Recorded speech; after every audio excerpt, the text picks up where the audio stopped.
Welcome back guys, स्वागत है आपका एक बार फिर से एमएससी मैथ्स क्लासेस की यूट्यूब चैनल पे। दोस्तों, आज अपन हिल्बर्ट सचिम थ्योरम जो है उसको पढ़ेंगे, जो कि एमएससी मैथ्स फाइनल ईयर के लिए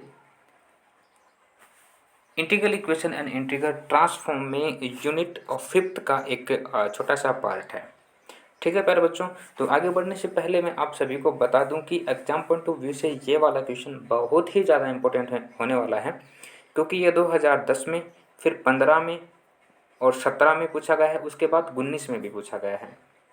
ठीक है, 19 में भी ये वाला सवाल जो आपसे पूछा गया है। 2014 में इस क्वेश्चंस का सिर्फ आपसे स्टेटमेंट पूछा गया था 2 मार्क नंबर में। ठीक है, 2 मार्क्स का सिर्फ और सिर्फ आपसे स्टेटमेंट पूछ लिया गया। कहा गया कि स्टेट हिल्बर्ट सचिम्स थ्योरम। ठीक है, तो आपको इस चीज़ का क्या करना है, ध्यान रखना है, क्योंकि इसका स्टेटमेंट जो है ये काफ़ी बड़ा स्टेटमेंट है। तो आपको स्टेटमेंट जो है वो भी आपको याद करना होगा, क्योंकि एग्ज़ाम में स्टेटमेंट भी पूछा जाता है। ठीक है प्यारे बच्चों, तो ज़्यादा नहीं, अगर इस साल के लिए मैं बात करूं, आने वाले 2021 वाला जो एग्ज़ाम आपका होगा एमएससी मैथ्स फाइनल ईयर का, उसके लिए अगर मैं पर्टिकुलर बात करता हूं तो उसमें ये होगा प्यारे बच्चों कि या तो स्टेटमेंट या फिर ये कंप्लीट, दोनों में से कोई एक सेक्शन ज़रूर पूछा जाएगा। 101% पूछा जाएगा। ठीक है, तो आपको क्या करना है, इसको लर्न कर लेना है, याद कर लेना स्टेटमेंट को, और हम इसको जो है वेल डिफाइन भी करेंगे। ठीक है प्यारे बच्चों, तो कहा गया स्टेटमेंट में कि if 5x can be written in the form 5x is equal to a से B K x t h t d t, इसको हमने कोई नाम देते हैं इक्वेशन नंबर फर्स्ट। यानी कि इसने ये कहा सिंपल सा कि अगर 5x को इस तरीके से लिखा जाए, यहाँ पर क्या कहा गया है कि K x t is a symmetric L2 kernel and H t is an L2 function, then phi x can be expressed in an absolutely and uniformly convert Fourier series with respect to the orthonormal system of eigenfunction g1x g2x gnx of the kernel kxt such that phi x is equal to sum of n equal to 1 से infinite phi n g n x, and this is the equation number 2। याद रहेगा कुछ नहीं, इसमें starting की line में कहा गया है कि अगर मैं फाइव एक्स को इस तरीके से लिखूं, फाइव एक्स को क्या करूं, इस तरीके से लिखूं। लिखने के बाद में हमने क्या बताया, के एक्स टी के बारे में बताया कि यहाँ पर के एक्स टी जो है वो क्या है, एच टी के बारे में बताया एच टी यहाँ पर क्या है, और फिर उनको थोड़ी थोड़ी बातें एक तो और यहाँ पर हमने बता दी। ठीक है प्यारे बच्चों, आगे और क्या कहा गया है इसी स्टेटमेंट में, ज़रा देखिए। वेयर जो इक्वेशन नंबर 2 थी उसमें फाई एन की जो वैल्यू है वो है फाई जी एन। यहाँ पर ये जो दिख रहा है ना, ये जी एन है, बेस में है एन इसके। ठीक है प्यारे बच्चों, इसको नाम दे दिया equation number 3। The Fourier coefficient phi n यहाँ पर क्या है, फ्यूरियर कोफिशिएंट है। The function phi x are related to the Fourier coefficient H n of the Fourier of the function h x by the relation phi n equal to h n upon lambda n. This is the equation number 4, and h n equal to h g n, where lambda n are the eigenvalues of the kernel k x t। ठीक है, तो ये तो था statement. मुझे उम्मीद है कि आपको स्टेटमेंट समझ में आ गया होगा, इसमें कोई समझाने वाली बात थी भी नहीं। ठीक है प्यारे बच्चों, इस तरीके से आपको आपका स्टेटमेंट जो है वो लर्न कर लेना है, क्योंकि आपसे स्टेटमेंट जो है वो भी पूछा जा सकता है। अब इसको प्रूव करते हैं, जैसे जैसे इसमें कहा गया है वैसा वैसा अपन यहाँ पे करने की कोशिश करते हैं। प्रूव करने के लिए कहा गया है कि let K x t be non zero symmetric kernel which has a finite और infinite number of eigen values, और जो आइगन वैल्यूज होंगी वो ऑलवेज क्या होंगी, रियल और नॉन जीरो होंगी।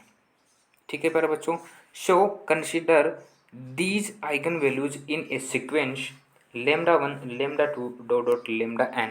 This is the equation number 6, in such that each eigenvalue is repeated as many times as its multiplicity। We arrange these eigenvalues such that, ये जो आइगन वैल्यू हम equation number 6 में जो given है, अगर हम इनको अरेंज करें तो वो अरेंज होगा इस तरीके से। ठीक है,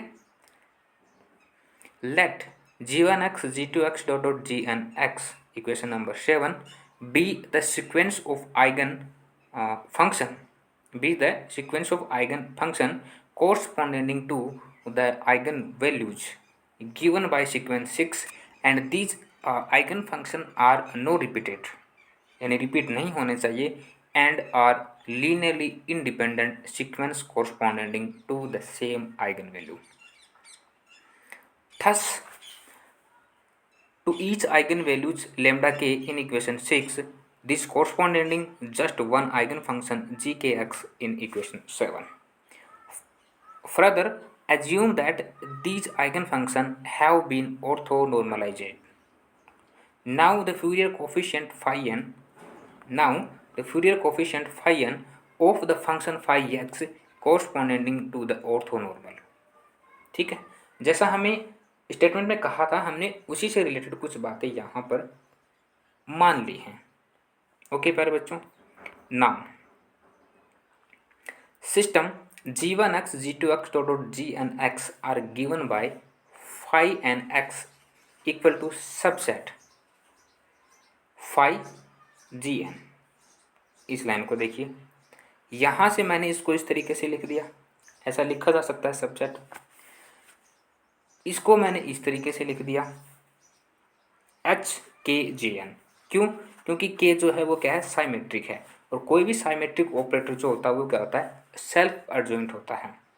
तो अगर सेल्फ एडजॉइंट होगा तो सेल्फ एडजॉइंट की डेफिनेशन आप यहाँ पे देखिए, के G N equal to a से बी के एक्स टी और G N T d t. इसको थोड़ा सोल्व करेंगे तो हमारे पास ये वैल्यू आती है फाइनली. तो इस वाली वैल्यू को हम क्या करेंगे, इस इक्वेशन में रखेंगे. तो हमारे पास फाई एन एक्स की वैल्यू क्या आएगी, ये आ जाएगी, या फिर फाई एन एक्स की वैल्यू क्या आ जाएगी, phi n x. This will be equation number. ठीक है, इक्वेशन नंबर 5 को यूज में लेंगे और हमारे पास ये वाला फंक्शन आ जाएगा. इस तरीके से हम क्या करेंगे, यहाँ तक इस प्रोसेस में पहुँचेंगे. फ्यूरियर सीरीज जो है फाई एक्स वो हमें गिवन है.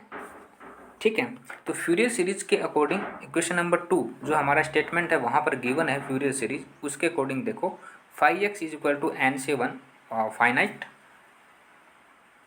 Phi n G n x. यहाँ पर लिमिट्स जो हैं वो हम पुट करेंगे, माफ़ करना, फाई एन की जो वैल्यू है यहाँ पर हम रखेंगे. तो हमने यहाँ पर फाई एन की वैल्यू रखी, इक्वेशन नंबर 8 आ गई. We know that remainder terms of the series, ये जो सीरीज है इस सीरीज की कुछ टर्म्स और रिमाइंड हैं, क्योंकि फ्यूरियर सीरीज काफ़ी लंबी चलेगी, लेकिन हमने यहाँ पर पहला जो स्टेप है उसको उठाया था. तो और जो स्टेप इसकी बच गई हैं, टर्म्स जो बच गई हैं, उनको हम किस तरीके से डिनोट करेंगे, उनको इस तरीके से डिनोट करेंगे. सम ऑफ के इक्वल टू एन प्लस 1 से एन प्लस पी एच के डॉट जी के अपॉन लेमडा के मोड ऑफ स्क्वायर. ठीक है, यहाँ पर इसकी स्क्वायर है. ये क्या होना चाहिए, लेस देन इक्वल होना चाहिए, या तो छोटा होना चाहिए या फिर इसके इक्वल होना चाहिए. और हमने कुछ भी नहीं किया प्यारे बच्चों, ये जो स्क्वायर है ना, इसी स्क्वायर को खोला है और हमारे पास ये वाली टर्म्स आ गई. ठीक है, इसको थोड़ा सा अरेंज करेंगे तो इक्वेशन नंबर 9 बन जाएगी. जैसे इक्वेशन नंबर 9 बन जाएगी तो हम क्या करेंगे, बेंसन इनइक्वलिटी जो है उसको यहाँ पर काम में लेने वाले हैं. जैसे ही बेंसन इनइक्वलिटी को काम में लेंगे तो हमारे पास ये वाला फंक्शन बनेगा. ठीक है, ओके.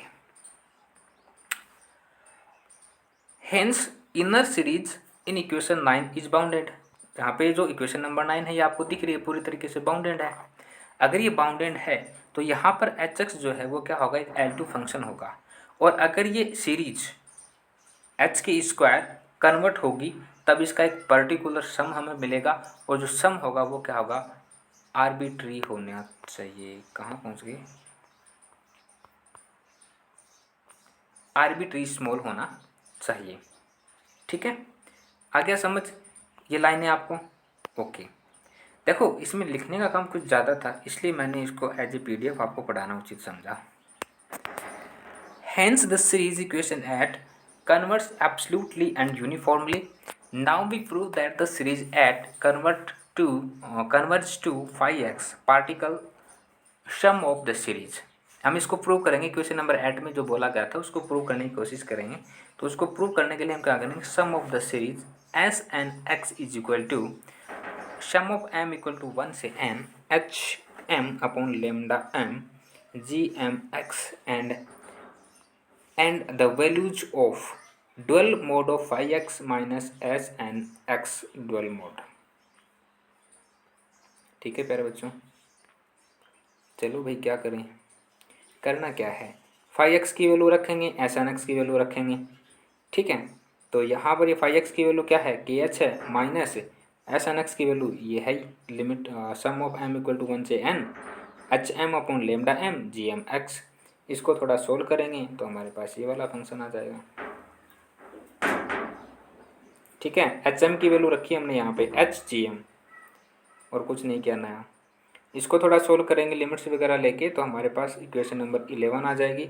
इक्वेशन नंबर 11 में हमें क्या कहा गया है कि के की power n plus 1 is the truncated kernel but dual mode of phi x minus S n x dual mode of square. अगर मैं इक्वेशन नंबर 11 का स्क्वायर निकालूँ तो हमें इक्वेशन नंबर 12 मिलेगी। ठीक है, देखो ये लिखा जा सकता है, सब सेट सेट सेट्स की डेफिनेशन जो है ना हमारी, उसके अकॉर्डिंग ऐसा लिखा जा सकता है, तो हमने वही लिखा है यहाँ पे। ठीक है प्यारे बच्चों,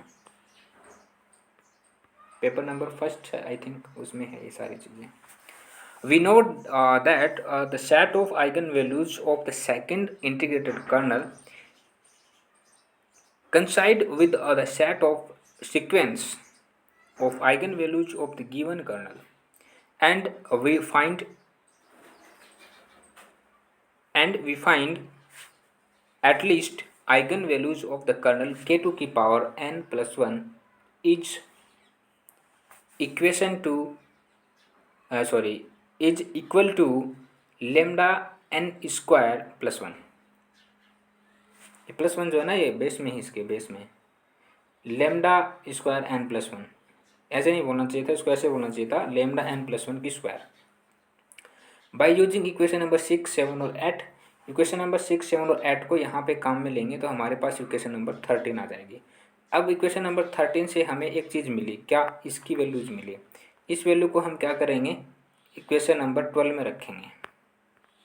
using equation 12 in equation number 13 equation number 12 we have equation number 14 find out हो जाएगी।